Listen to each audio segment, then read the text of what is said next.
ત્રણ રતન મુજે આપો તાતજી.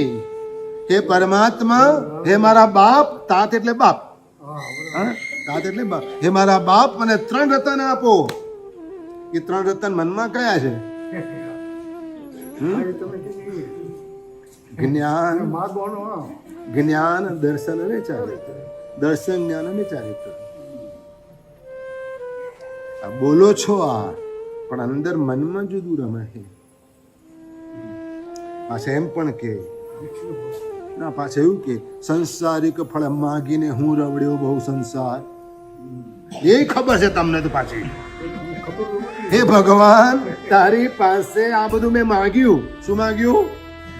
સંસારના ફળ માગ્યા, અને એને કારણે તું સંસારમાં રખડ્યો છું. એ પણ ડાયા થઈને બોલે પાછા, સાથીઓ કરતા કરતા. પણ છતાંય ભગવાન પાસે આ બધું માગવાનું છૂટતું નથી. એટલે હજુ સમ્યક્ત્વની ભૂમિકાથી આપણે ઘણા દૂર છીએ.